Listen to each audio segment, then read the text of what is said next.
So, Psycho the Third. Similar to the experience I had with the previous film, I was able to honestly enjoy about 98% of it. Now, like I told you in my last video, I planned on using this opportunity to dive into the alternate mother storyline stuff in greater detail and express my thoughts, opinions, and feelings on everything overall. But before I get to that, let me just get the positives of this film out of the way. So, Psycho 3 essentially picks up right where Psycho 2 leaves off, with the death of Norman's real mother, Emma Spool. Narratively, it repeats a lot of the same rhythms that I've discussed previously.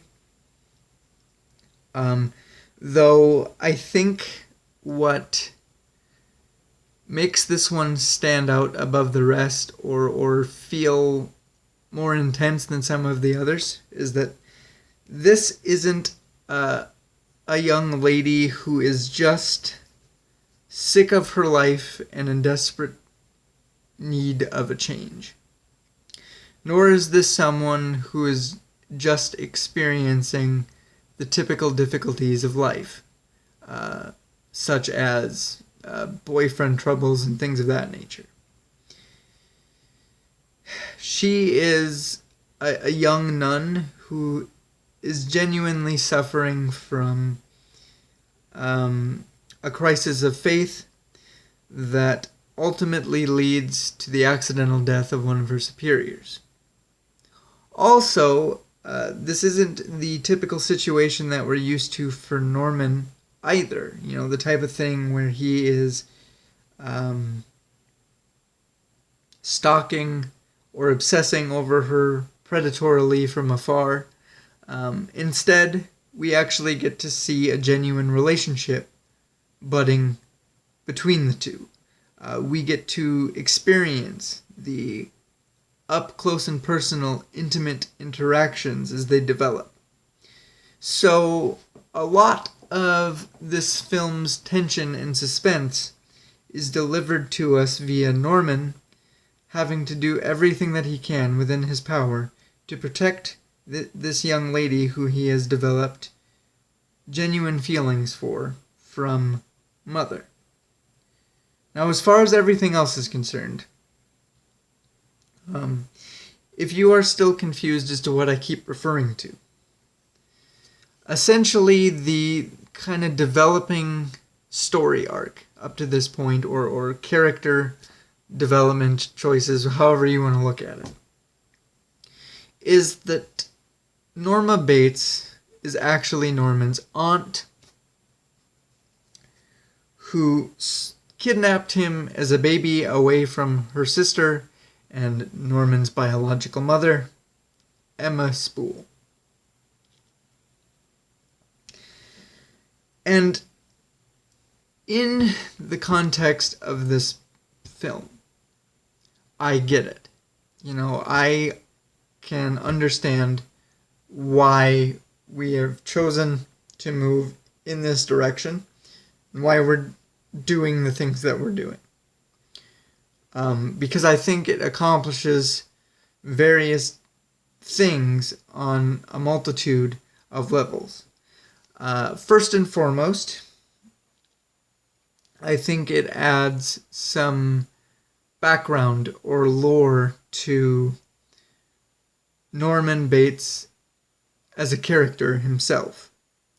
It sheds light on a very dysfunctional family and sort of their long, very complicated history with mental illness, and sort of, in a roundabout way, I guess, explains how or why Norman ended up the way he did. I think it also adds a layer of stuff to an already toxic, twisted relationship between mother and son. I also feel like this is the communication of logic between the film and us as the audience. To say, okay, Norman's motivation for killing Emma at the end of the second movie, and then, using her body to replace Mother, comes from her actually being his biological mother. And largely, I'm okay with this. I don't hate it. I'm able to appreciate the fact that they played around with this stuff. Appreciate the fact that they tried something and it exists. I'm able to have enough fun with it and enjoy it enough as I'm watching these movies. It's just that as the fan of the first movie that I am, I just don't feel like this is 100% necessary. I feel like in the context of this film, the most important thing to take away, or the thing that should require the most amount of focus from us, is the character of Mother herself. She came across to me in this as sort of this omnipresent being. The sort of thing where, no matter where Norman goes, no matter what he does, no matter how hard he fights, she is inescapable. And I think the most important element of this is that she has somehow, some way, has a physical representation in Norman's life. She is somehow physically in Mother's room, somehow in that house, where Norman can have access to her. He can hear her, he can speak to her, she can control, manipulate him, he can argue, he can do all of those things. That is what's important. And being that's so important, it doesn't really seem to matter where that body comes from. Right? I think really as long as you're staying true to the parameters that the movie sets of being in the ballpark of his mother's age and matching her general description, it could really, that position could really be fulfilled by anybody that Norman kills and takes a liking to. Essentially what I'm trying to say is that you didn't really need to have Emma Spool be Norman's mother, right? It would have just as easily come across if she was just the nice old biddy that worked with him at the cafe, hadn't seen him around in a while, was worried about him, goes to the house to check on him. He's already cracked out of his mind because of the whole Mary and Lila Loomis debacle, so he kills her and stuffs her up in that room, and then ta-da, Mother is back good as new, as though she'd never left. I don't know. I guess the truest issue that I have with it is something that I realized on my most recent watch of the movie. And this is just a pet peeve of mine creatively, so maybe I'm just complaining, maybe I'm griping, maybe I'm too harsh. I don't know. But it's one thing if you say this is 100% the direction that we're going. This is my ride or die view, my creative vision for where the plot is going to take us. And then it's just up to me as the consumer, as the audience, as the fan, to decide whether I take it or I leave it, whether it works for me or it doesn't. But regardless, I can respect the creative decision.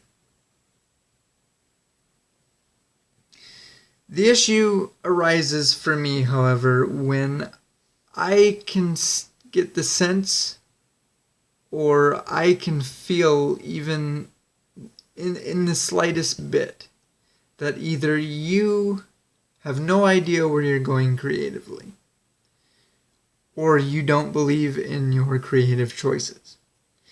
And what I mean by that is, in the climax of this film, when everything information-wise is coming out and we're getting all of the answers to the questions that we have, we find out that essentially how everything was originally set up and originally portrayed to us was how it was in reality the whole time. The reality of the situation is that Emma Spool is the crazy aunt that stole Norman away from Norma as the result of some sibling rivalry involving a man. She's the crazy one, and Norma Bates is his biological mother, has been the entire time. And I think that concept might work better in sort of a long form TV series format, where you can kind of set those type of plot twists up, you can deliver them, and then you let it ride for a little while. You allow your audience to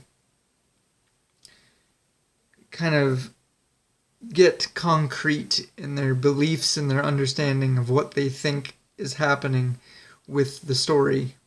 And then when they're least expecting it, you can mind F them again. But for me, it just doesn't work in terms of the movies. To set everything up at the end of your second movie, to have that sort of be kind of a secondary plot line to your third movie, only to have it all fizzle out.